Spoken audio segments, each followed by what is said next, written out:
if you're about my era, then Jim Iliff used to fly in a helicopter into our lounge room every afternoon, and we'd watch Roadrunner and the cartoons and music with Kerry Ann Kennelly. And so yes, Jim Iliff had a big impact on our lives and was very much a part of our lives, as indeed was David's mum Melody. So this is a completely different story, which I'm surprised that it never was told before, but it's a great story, so I hope you enjoy it. Thanks, David.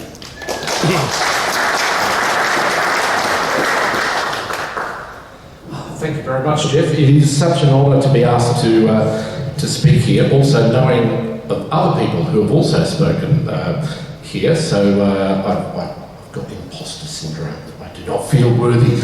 And if you're wondering why, you're probably thinking these media types come in and they have to film themselves so they can go home and watch themselves later. That's true. No, that's actually not true. My youngest son would have been here, and that would have made me really nervous because he's the harshest critic of anyone. But he had to go to an appointment, and he's an absolute history buff. And interesting that he wasn't really aware of a lot of this story. So he had planned to go, but this appointment is one of these that only comes up every 6 months, and they dare not miss it. So I said, well, look, I'll just take a camera along and just film a wide shot and videotape it. The trick will be whether he actually watches it. So I'll get back to you on that one. Well, ladies and gentlemen, I want to take you back in time. It was Sunday, February 15th, 1942, and my late father, Jim Iliff, was lying in a makeshift bed on the steps of the Singapore Town Hall, and there were fragments of shrapnel in his ankle, and his only possessions after months of jungle combat on the Malay Peninsula were the shorts and shirt that he wore, which were a little bit on the smelly side, he writes, his tin helmet, which was doubling as a pillow, and his .38 revolver. And the Singapore Town Hall wasn't a town hall as such at this stage of the game. It had been turned into a makeshift emergency army hospital. It had about 30 beds and a couple of canvas stretchers, apparently a handful of nurses, but no doctors, but they did what they could with what they had. And Dad had been taken there a couple of days before after being injured by a shell fragment during a battle near a place called Bukatima Village on Friday the 13th of February, would you believe it? And that was his first injury after about 6 months of battle. But that village is just actually a few hundred metres up from Orchard Road, virtually in the centre of Singapore. So you can tell that this was very much, if Singapore hadn't fell, then it was about to. The so-called impregnable fortress of Singapore was about to fall to the Japanese. And I'll get back to that, but the conditions were hot and steamy, so to make room for bed patients, the way Dad tells it, he'd chosen to sleep outside on the top of the steps. And sleep he did for 22 hours straight. He woke in the dark and discovered it was Saturday night, and a Chinese nurse came and tended to his wounds and gave him a meal of rice and fish, and he took it all in, and he thought the bombing and shelling seemed to have stopped. There was a sound of rifle fire off in the distance, but nothing compared to what he'd been hearing for the last 6 months or so. What was happening? The war had to be over. The Allied forces had run out of Ireland. There was nowhere else to go, so it had to be all over. After another night's sleep, he was shaken awake by 2 mates from his unit, and they told him that British Commander General Percival had decided that to fight on was futile, and the Allied forces were about to surrender to the Japanese, and all Allied soldiers would become prisoners of war. And one of the men had been down to the docks and had hatched a plan to swim out and steal someone's small sailboat that was anchored just offshore so that their group could make their escape before that would happen. So they tore off towards the harbour, telling Dad, who was injured, that they'd be back to get him when it was time to get onto that boat. And Dad, the way he writes it, drifted back to sleep, barely taking any of this in, barely comprehending the gravity of the information that he'd just been given.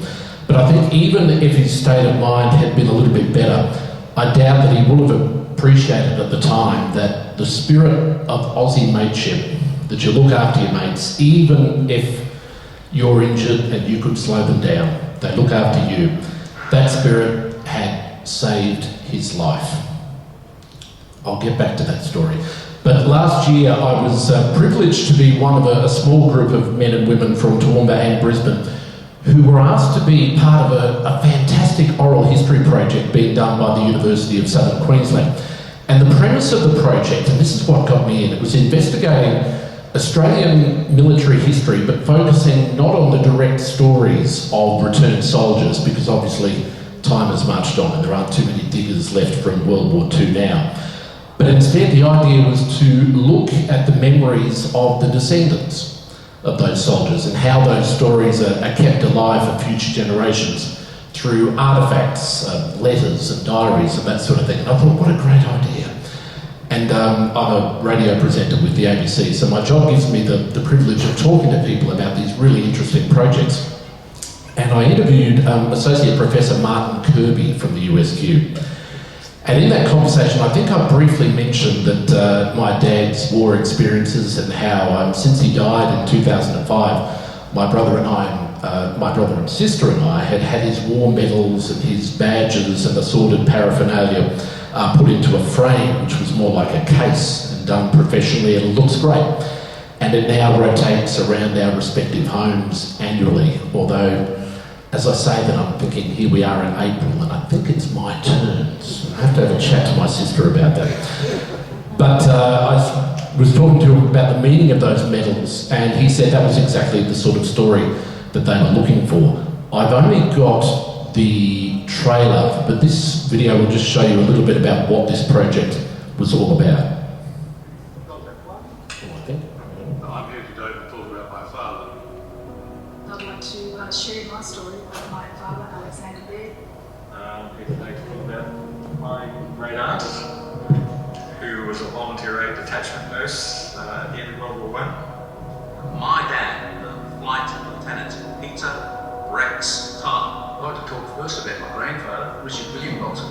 My father fought in World War II. It was this life of incredible adventures. These are my sons, dog tags. My wife and we're just immensely proud of him. I find it very hard to sort of put in words how proud I am of him and the service he provided. It's amazing that we spent our time growing up and we actually never saw these. So this is the postcard. It says, "To my adorable wife Joyce, wishing you all the best for Christmas 1943. We were really proud when we saw him in the march in Brisbane. She never met her dad. He was fighting and obviously dying for his country when she was about 1 or 2 years old. So my journey continues on, trying to find out the rest of our family history, and I'll continue that search. I'll continue to remember Lewis Johnson and the sacrifice that he made.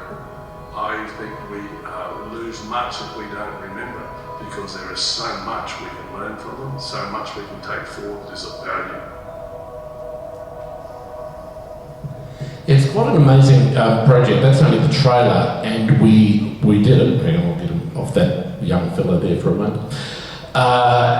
And they were all going up on a website, and apparently there is some issue with the website and who owns the website and who doesn't, and who's allowed to put things up there. So that's still being sorted out, but I'm looking forward to when that is, because the full version of all those interviews, John Cole, who's retired from USQ now, his story was particularly pertinent. It was really fantastic. So keep an eye out, or I'll say if you listen, I'll mention on the air when it is up.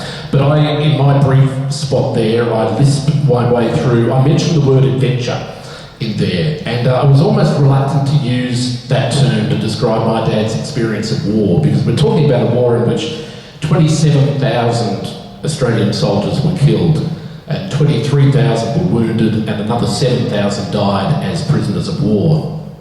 But I use the term adventure because when I look back on the chain of events that began when Dad decided to add 12 months to his age and enlisted back in 1939, I can see that not only was it a wild adventure in the truest meaning of that word, but it really did change the course of his life.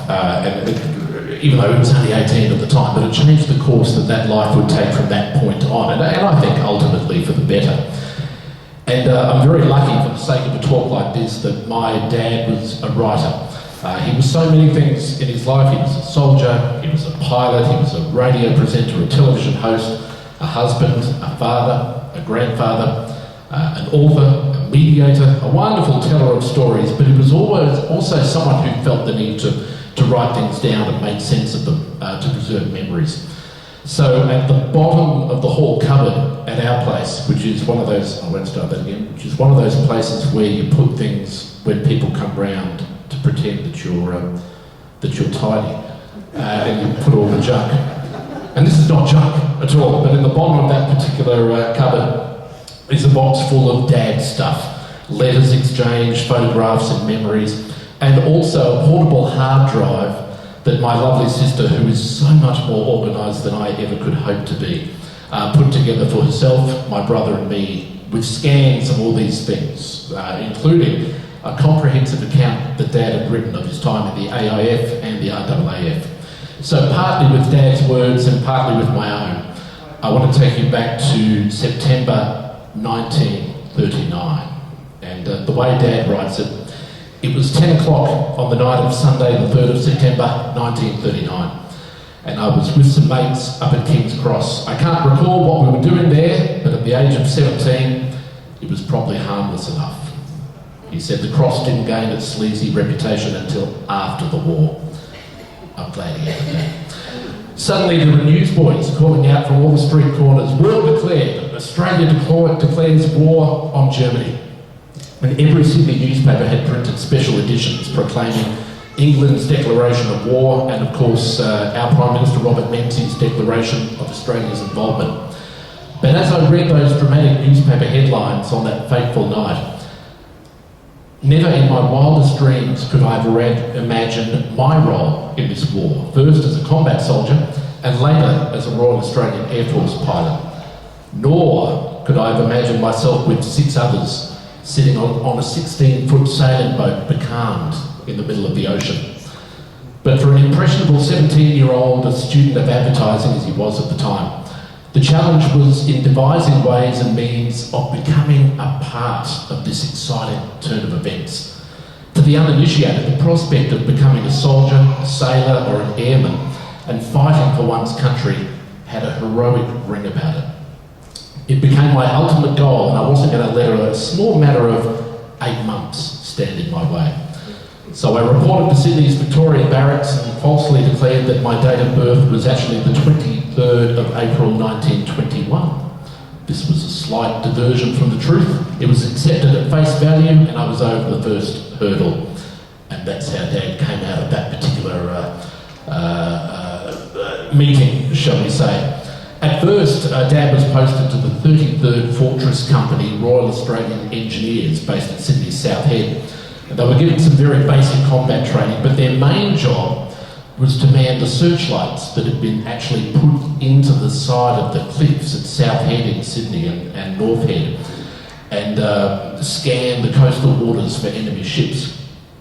And the searchlights were just above water level, and you got to them apparently by climbing down these steel ladders that were inside a hole that looked something like a lift shaft, Dad says, and then walking along a long tunnel.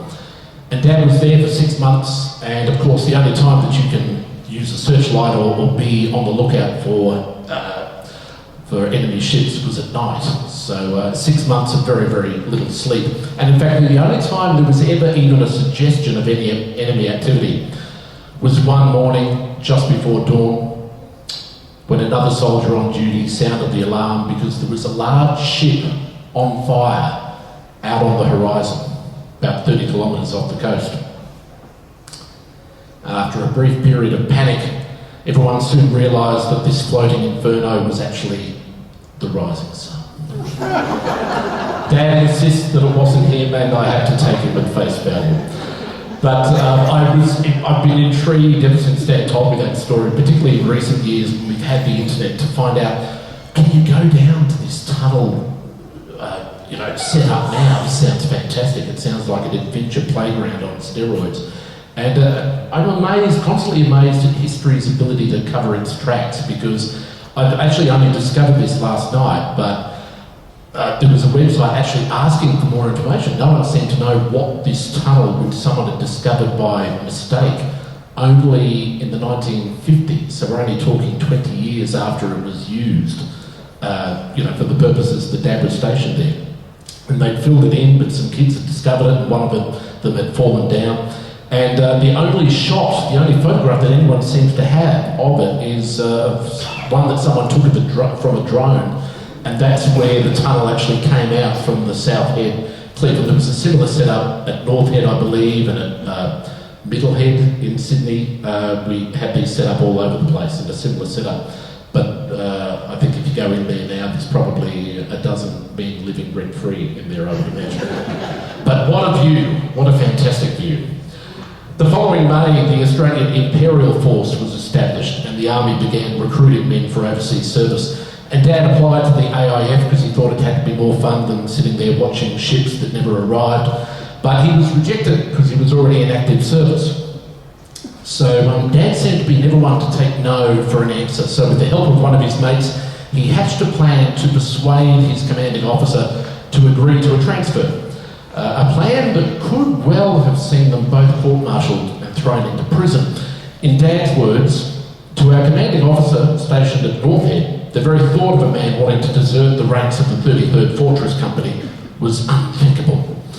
I'd been resigned to my fate when I met an old schoolmate, Bob Halliday, who had recently enlisted in the 8th Division AIF and was now an orderly room sergeant in 8th Division HQ, which was at Canterbury Racecourse. Over a few beers, I poured out my tale of woe, and by the time we were drowning or downing, possibly either or, our 7th or 8th, or was it 10th beer, a remedial plan was beginning to take shape.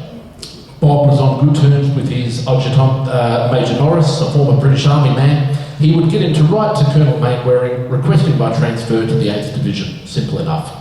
To strengthen my case, I went out to Canterbury and saw the Major, and he was very receptive to my enthusiasm to join the AIF and told me in his terribly English accent that he would do his best.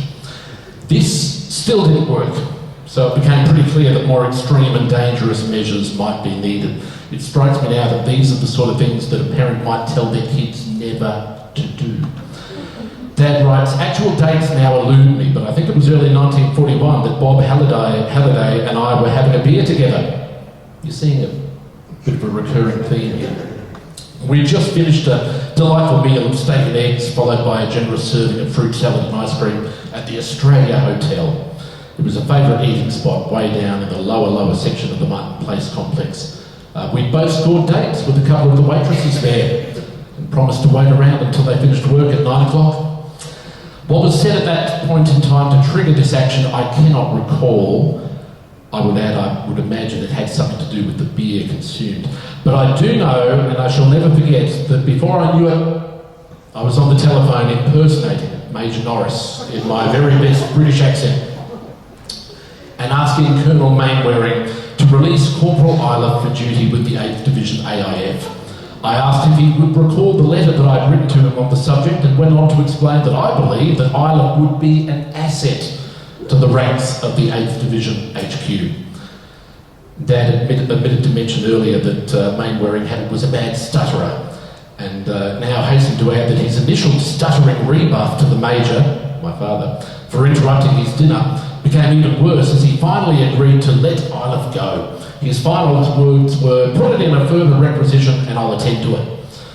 And of course, Major Norris thanked him very much for his courtesy and consideration.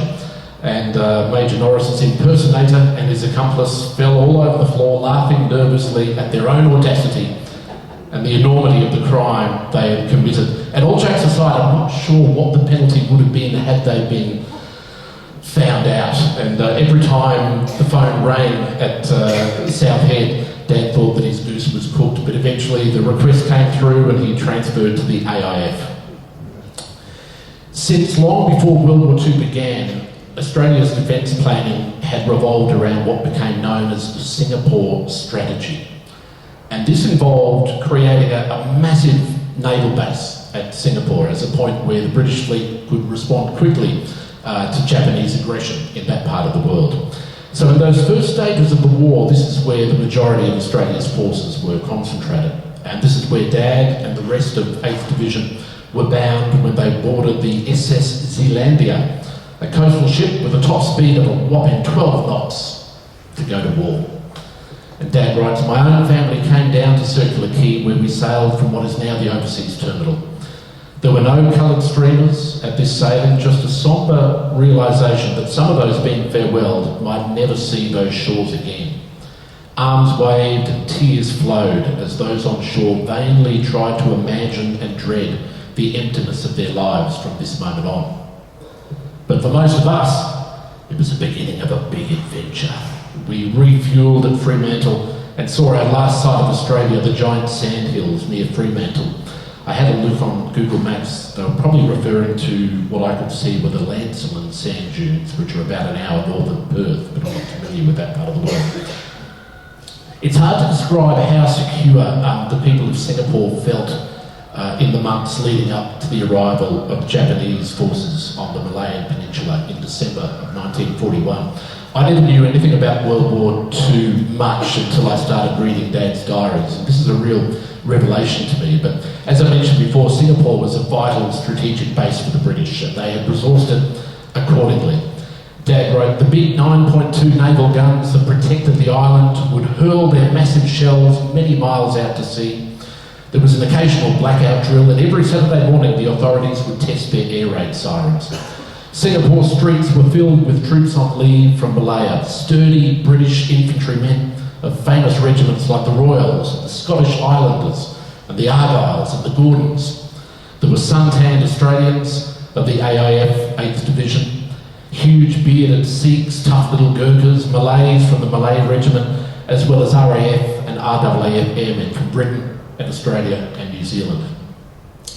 On the northwest coast of Singapore Island was a massive British naval base which had cost £60 million sterling and taken nearly 20 years to build.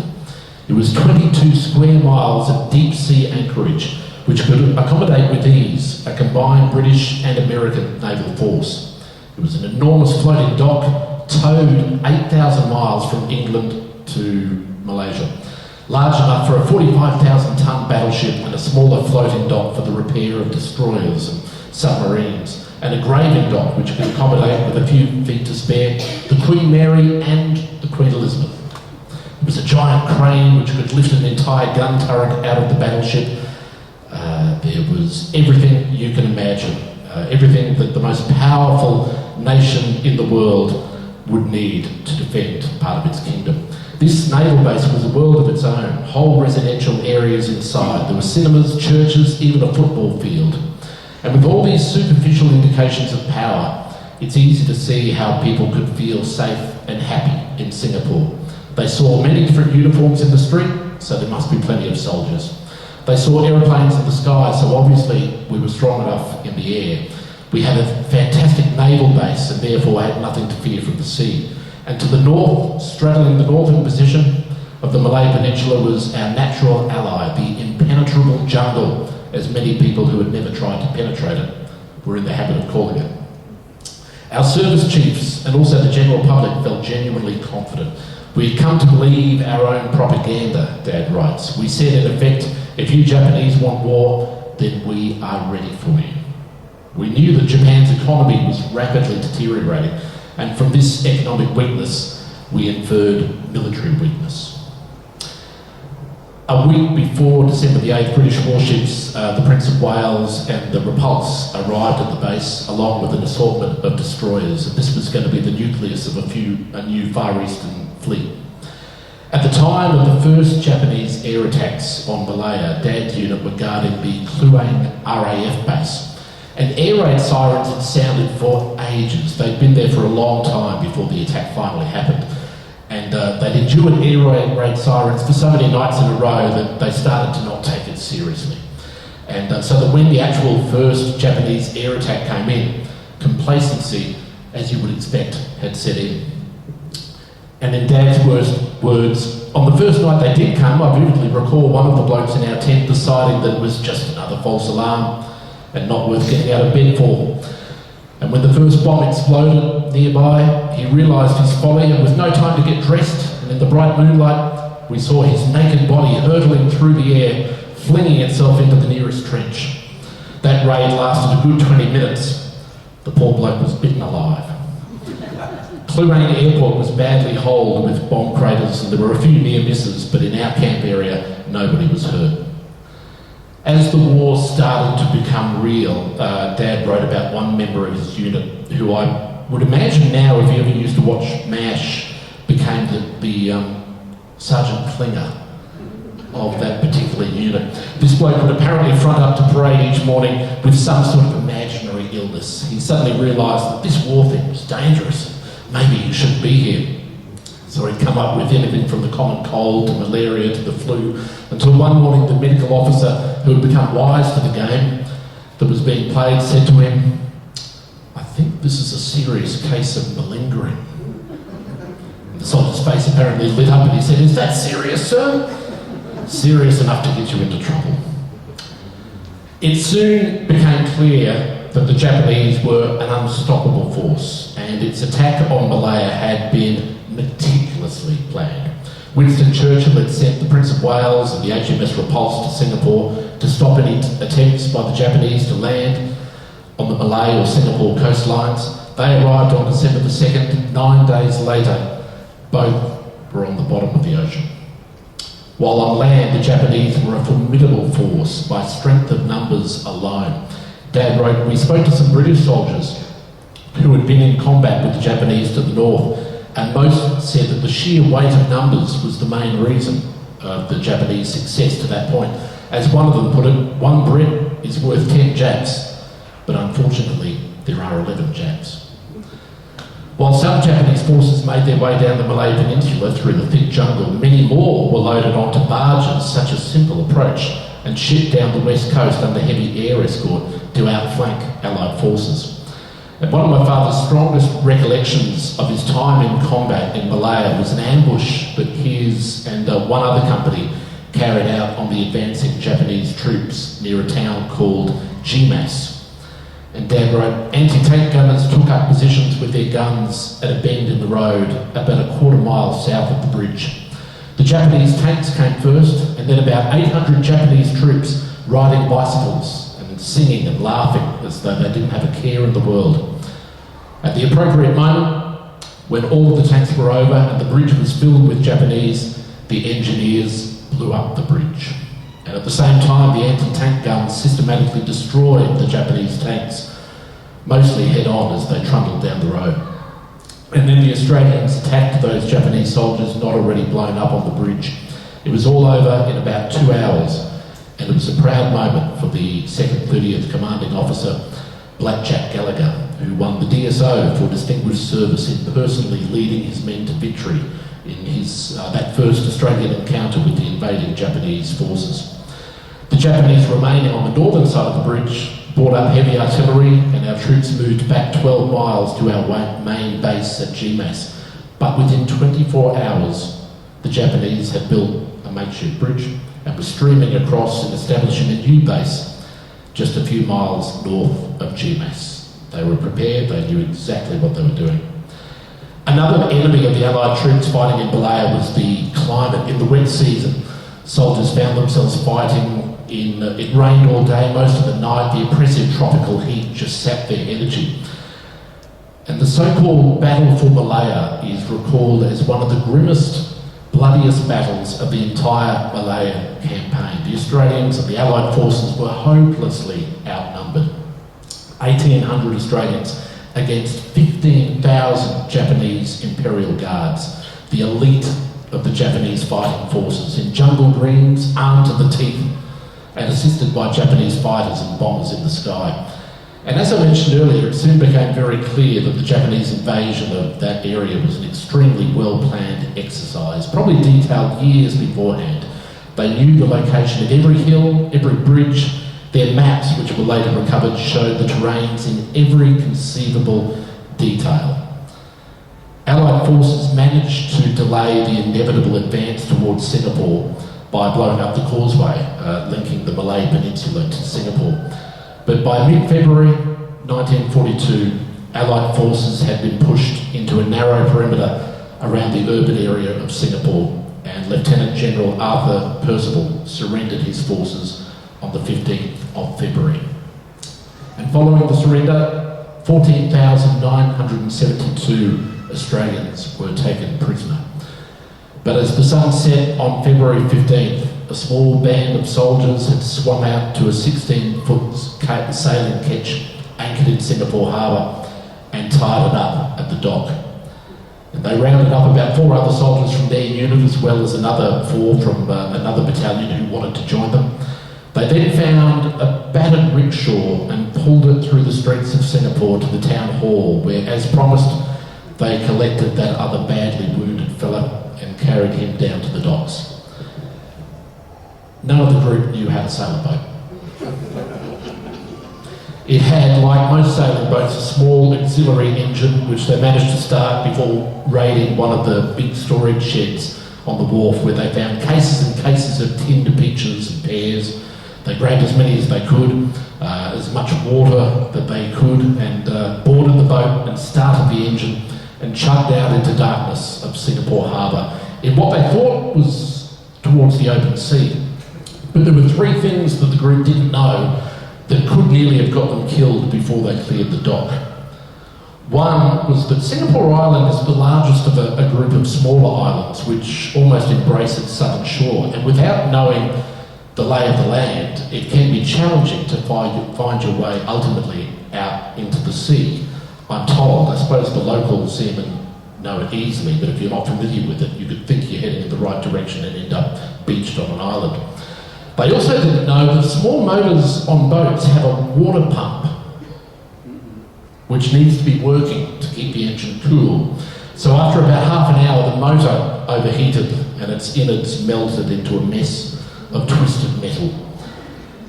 And the other thing that they didn't realise was that Singapore Harbour was heavily mined, and luckily they didn't realise this until much, much later, otherwise they'd probably have surrendered. They were lucky to be alive the next morning, given that they awoke to find themselves within metres of the shore because their anchor had dragged.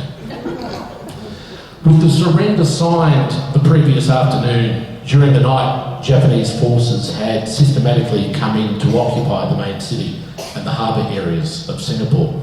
And the little sailing boat and its 11 occupants were very, very close to the shore.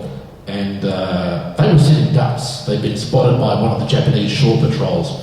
And as the soldiers fell over each other trying to hoist the sails, the Japanese opened fire with automatic weapons, killing 4 of the escapees before a sudden breeze got into the sail and carried them out of firing range.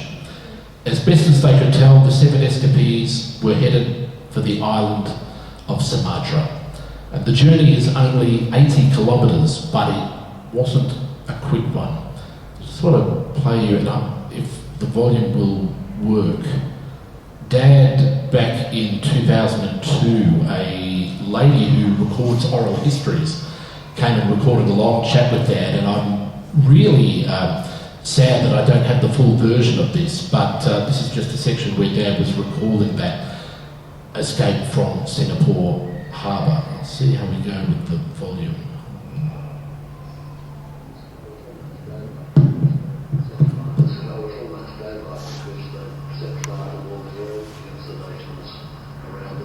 Is that loud enough for anyone to hear? Might struggle with that. Oh, no. It was eerie because by now all the firemen stopped, there was no gunfire or shelling or bombing, so it was deadly quiet. Living in itself is a traumatic atmosphere because for weeks and weeks you were constantly having this dreadful noise in your ears of gunfire and shells and bombs, and suddenly it's quiet. And it was a bit hard to adjust. And we were getting down in the harbour in Singapore. We were getting down in the harbour in Singapore Harbour. It's not like Sydney Harbour or the Bristol River. It is a harbour, but it's surrounded by islands, little islands. And so you don't know which way to go, you don't know which way to do out. And so we decided that we'd wait till morning. We threw up the anchor. We went away from the shore, and so we put the anchor overboard and decided we'd spend the night and wait till daybreak and then get going. But nobody knew anything about sailing a boat. That was the problem. And so when we started a little up motor on the boat, every boat had an auxiliary engine. We didn't know that you had to turn on a little water cloak to keep the engine going. And so by the time we got out and decided to throw the anchor overboard, there was this terrible smell of metals, and the engine was just ready to seize because it was red hot and there was nothing to throw. I'm not sure if they trained future soldiers in the art of stealing sailing ketches from then on in, or basic two-stroke motor maintenance. That would have been handy. During the night of Monday the 16th, the wind dropped, and at daybreak we were floating on a sea of glass. All forward movement had ceased, and we were completely becalmed. We finished the bully biff and carefully rationed the water, using the contents of various odd containers we picked up on the wharf, and the water bottles were to be kept till last. The sun was merciless. The sails, still hoisted, offered minimal shade as we crowded together, and we longed for our battered old slouch hats, long since gone. We made head covers with shirts and sluiced ourselves with salt water to keep cool. See that boat there? That's not the boat they see. Every now and again, a flight of Japanese bombers would fly over, heading for Sumatra, where we learned later that they were bombing the Dutch installations at Palembang.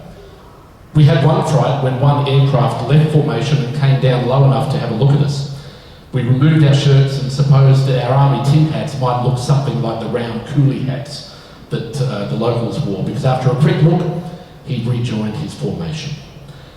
We began to reflect on our position. We should by now be Japanese prisoners of war. Had we done the right thing? What had our options been? We'd all been actively involved in the fighting. Each of us had fulfilled our obligations. Nobody had shirked his responsibility. Despite overwhelming odds, every man had given his best, and now the unwinnable war was over, at least in that part of the world. We could have either assumed a passive role and waited around to be taken prisoner, or looked for an honourable way to escape and fight another day. Does one ever win an argument with one's conscience? Was it fair that we had escaped while others would be taken prisoner? What good would it have been for us or for anyone else to have passively awaited capture? We were just lucky to have been in a situation where that could have happened. Ironically, the majority of troops not cut off from their units would have been in a static situation with no opportunity to explore any means of escape. In my own case, had I not been wounded, I would in all probability have still been in Bukit Timah, and others had been cut off while delivering supplies to the 13th AGH on the West Coast Road. We were just lucky we were where we were. We leaned heavily on the reassurance that we didn't escape from Singapore until the morning after the official surrender, and believed that any other combatant in the same position and given the same opportunity would have grabbed the chance to do the same. And so the mind struggled with a series of options and consequences as we sat becalmed on a sea of glass midway between Singapore and Sumatra. And that passage makes me remember, I think it must have been around the 60th anniversary of the fall of Singapore, but Dad had quite the battle. It's the way all noble battles are fought, via the letters to the editor of the Courier Mail. Many a battle has been won and lost that way. Someone had written something about that anyone who escaped Singapore and wasn't taken prisoners of war were cowards or something along those lines, and of course those allegations were levelled at Gordon Bennett, the head of the Australian forces at the time. And Dad made that same argument in various letters to the editor, and this went on for quite a long time. He was quite passionate about it.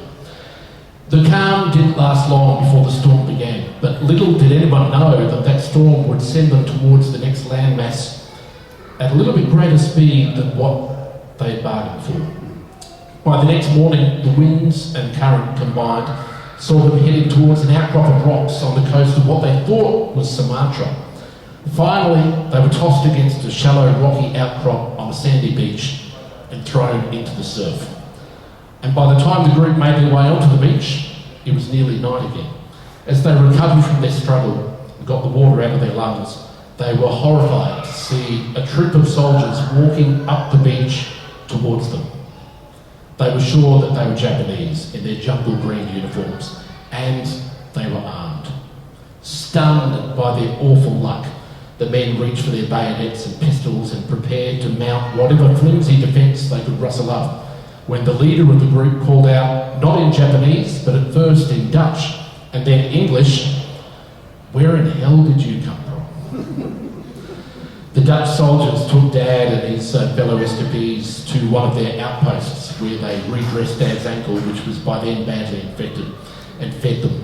And the island they landed on wasn't Sumatra, but a small island just off Sumatra. So the next day they were taken to the mainland, to another Dutch outpost a little way up the river. And that was the pattern for the next few days, as the Australian soldiers were taken further and further upriver each day. You see, the Japanese were coming, and the Dutch were eager to help, but they also were wary of the consequences if they were caught harbouring escaped prisoners. So each day they were loaded into a sampan and taken further up the river and deeper into the jungle and further away from the approaching Japanese soldiers. Dad wrote, "It took us 5 days to reach the end of the river and a town called Rengit." And I had a look on the maps as I was putting together this talk, and I can't find a town on the island of Sumatra called Rengit. And there's a town at the end of the river system, but it's not called Rengit. Whether it's changed or whether Google Maps has once again let me down, it's hard to know. We spent the night in the Dutch army barracks and enjoyed the luxury of camp beds and Western-style food, eggs and vegetables and bread, magnificent. Then they put us into railway trucks and we journeyed by rail over the mountains to the seaside port of Bedane. In Bedane, we caught up with 250 other troops, some Australian, others British and Indian, who had, by devious means and routes, also escaped from the Japanese. Most of them had been fighting on the Malayan west coast when the Japanese forces landed further down and cut them off. And then in small groups with no hope of rejoining their units, they were sheltered and hidden from the Japanese by Chinese and Malays, and eventually ferried across the water to Sumatra in sampans and other small craft. I bet you they knew to put water in the engine. Dad didn't write that. In Bedane, they stayed in the town's jail, along with the rest of the escapees, until a couple of weeks later they were put onto a Dutch coastal freighter which took them across the Sunda Straits. And that night, somewhere in between Sumatra and Java, they heard gunfire and saw bright flashes that looked like lightning off in the distance. They later learned that this was the sinking of the Australian Navy's HMAS Perth by the Japanese. They finally landed in the port of Cilacap on the Javan coast, and from here they boarded a ship called the SS Zaandam on the condition that they only use the crew's toilets, they sleep on the deck out in the open, and they would have to ignore the very real possibility that the Japanese submarine which had sunk the Perth might also be out there waiting for the Zaandam. And that's the Zaandam. At no stage had it been confirmed to them where the ship was heading. They didn't reveal that sort of information. But by the 6th day of the voyage, it became clear. Dad writes, "It was around daybreak on the 6th day that one of the lads shrieked and screamed and became semi-hysterical, waving his arms in the air and pointing vigorously to the port side of the ship. The object of his excitement was viewing in the distance of land and the unmistakable outline of hills, those same sand hills that they bid farewell to the previous year. His words tumbled out on top of each other, but I got the gist of what he was saying. Sandhills, Fremantle, Australia. And he was right. They were home and hosed. After a week in Perth, the group managed to get a lift to Melbourne on board an American troop carrier, which Dad makes the point was so much more luxurious than any other mode of transport they'd travelled on since the start of the adventure. And they served ice cream after dinner. Small things. After beginning his recuperation in Melbourne, Dad managed to persuade the army medics to allow him to continue his convalescence at an army hospital in Sydney.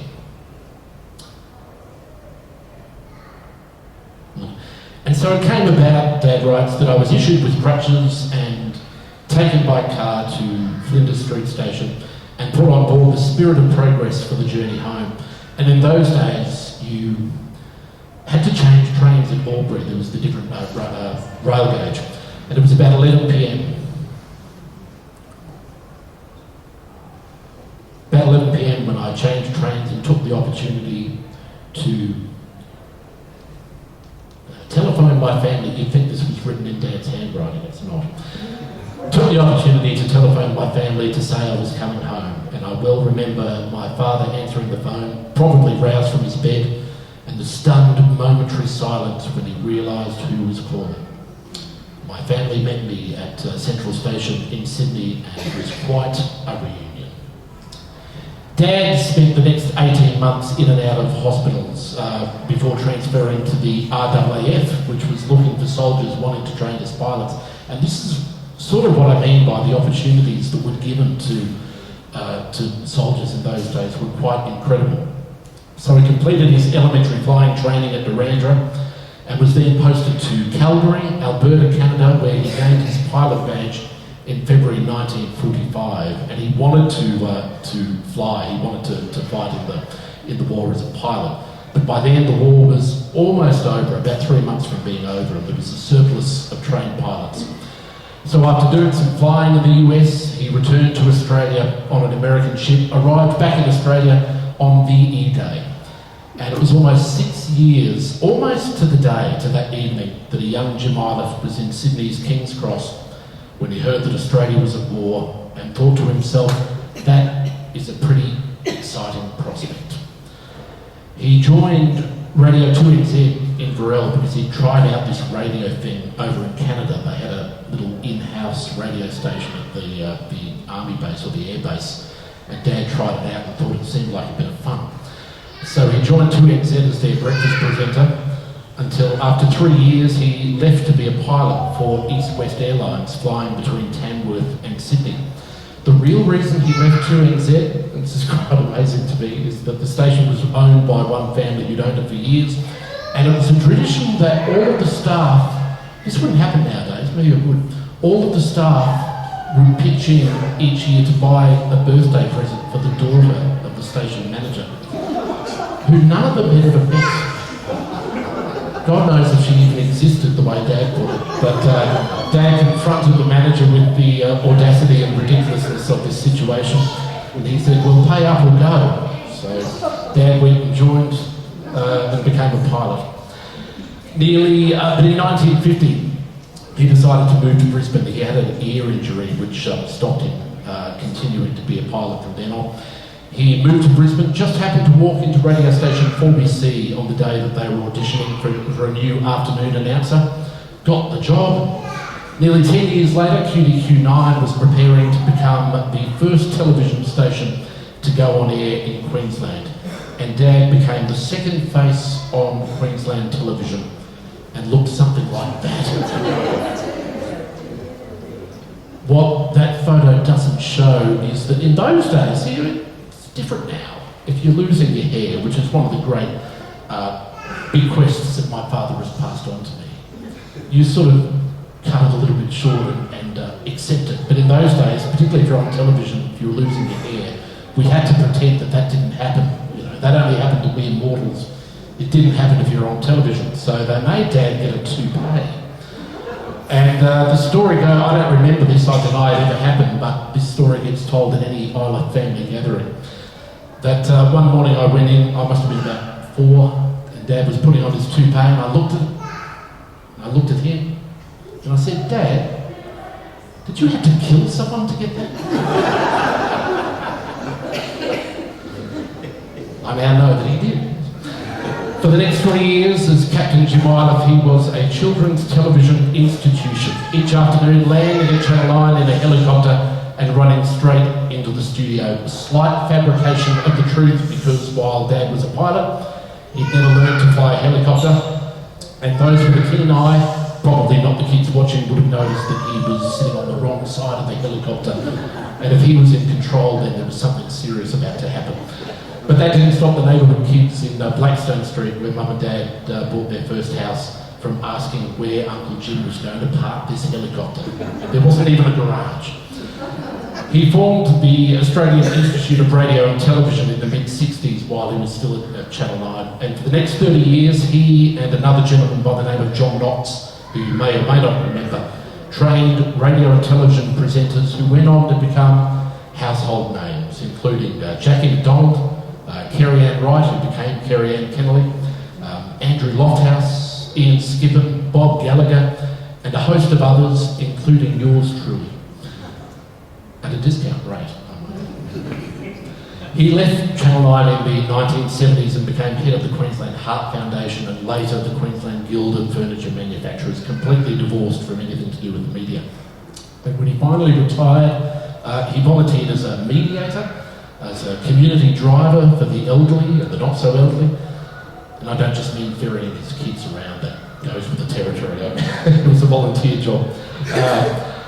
A religious education teacher at a number of schools around Brisbane. He also wrote a book on humour called Set the Alarm for 6, and a textbook for radio presenters. And he wrote, "It's been an interesting life, and I'm happy to say that I seem to have achieved every goal that I ever sought.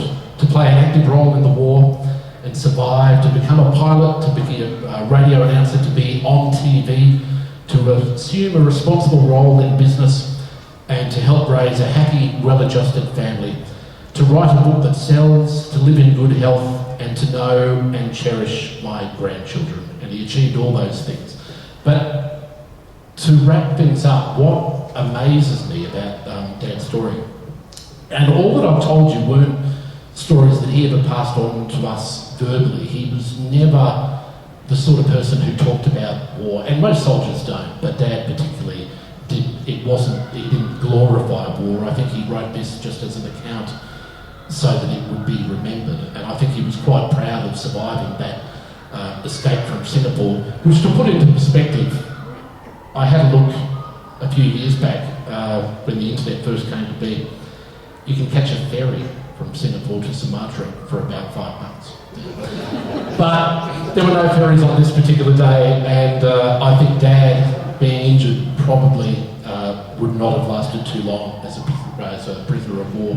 But he never glorified war, and in fact didn't even march in the Anzac Day parade for a long time, actually, until, I haven't still got this picture, until his grandkids wanted him to, because his argument was that all the people he fought with were in Sydney, he was in Brisbane, and he didn't know anyone and didn't want to march, so he was never the type to glorify it or necessarily want to remember it. But the point I made when I talk about it being an adventure, Dad passed away in June 2005. So he was 83, he was in relatively good health. That was, he learned to fly on a Tiger Moth aeroplane, and at one stage I was living in Sydney many years ago, and they gave joy flights in a Tiger Moth out at Camden Airport. So we took Dad out and he had a go, and apparently the pilot let him fly the plane for a little bit, and he absolutely loved it. But at the time he was in good health. He was about to start regular kidney dialysis, but things were looking good. And he and Mum had been house sitting for a friend of theirs on Norfolk Island, a friend from Channel 9. And he had a fall down a set of steps in the garden and broke his hip. And that fall and that break at that age, 83, seemed to kick off a chain of events within his body that quickly spiralled. And so he died at Greenslates Hospital with all his family around him. And the ICU room was virtually groaning under the weight of get well cards from his RE students who just adored him. They didn't call him Mr. Islet, they called him CJ, short for Captain Jim. And just after he died, my brother-in-law at the time, who was an Anglican minister, who always see an opportunity for a prayer, said a prayer. And in that prayer, he described Dad as having had a massive life. And it was such a fitting description. And I don't know if men and women of my generation or my kids' generation had the sorts of adventures that men of my father's generation, men and women, did. I mean, I don't know if the opportunity ever presented itself in quite the same way. I mean, personally, I don't say that with any sense of regret. Personally, I have nothing but joyful memories of pretty much all my life. But I look at the comparisons, and it's interesting. My father's father grew up in rural England, but decided to move to Australia when he was about the age that my father was when he decided to enlist. So he paid his way out to Australia by looking after a circus bear on a boat. He survived. Even though he had grown up only a couple of 100 kilometres from London, the first time he ever went to London was to get on that boat and leave the country and never go back. He never flew on an aeroplane in his life.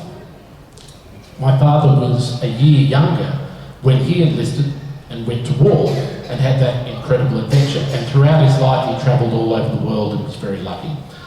When I was the age that Dad was when he went to Malaya, I got my first job in radio in Broken Hill, and that career took me all over the country. But that was a big change, because I'd never lived out of home before, so that was my big adventure. 24 hours on a bus compared to 36 hours on a boat and being shot at. But I've been lucky enough to have travelled overseas a few times. My son, who's only a few months older now than Dad was, that night in King's Cross when war was declared and his adventure began, he has his first job as an apprentice carpenter, and he'll hate me for saying this, but he'd have to laugh and admit that it's true, we struggle to get him out of bed each morning. He would admittedly struggle to be able to cook or live out of home and use anything other than a microwave just yet. We're working on it, baby steps. I can't fathom the idea of him going off to war, and I can't even fathom him hopping on a bus and moving to the other side of the country. I can't fathom the idea of him moving up to Toowoomba from Whitcomb. All that way. Can't believe it. Not my son. We live in a world of mind-boggling technology. I mean, we have more knowledge in our heads and at our fingertips than our parents or grandparents would ever have imagined in their wildest dreams. And medical advances mean that we will live longer than those that went before us, and will retain our health for more of those years. We're lucky to be alive in the era that we are now. And yet somehow, somewhere along the way, with each generation, our lives seem to have become just that little bit smaller. And I don't want to end on a downer of a note. What a killjoy. But I guess that's just a trade-off of everything that we have and everything that they didn't have and were then forced to go out and find a few generations ago. But ladies and gentlemen, I hope that didn't bore you to tears. But it was fascinating to me to read that account of a war that I knew very little about. I feel like with World War I, I'm at least have my L plates on, thanks very much to Greg Lamerton, who's sitting up the back here, who gave me about, I think, 18 months worth of coming in every month and sharing the stories of the names of the soldiers whose names grace our Mother's Memorial.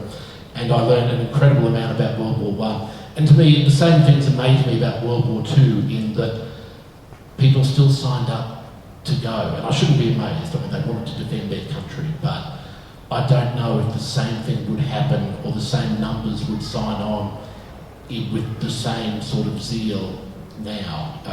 But anyway, it's an interesting observation.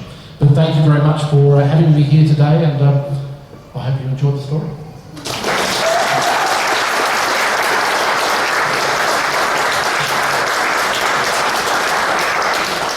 Thank you, David. That's been absolutely fantastic.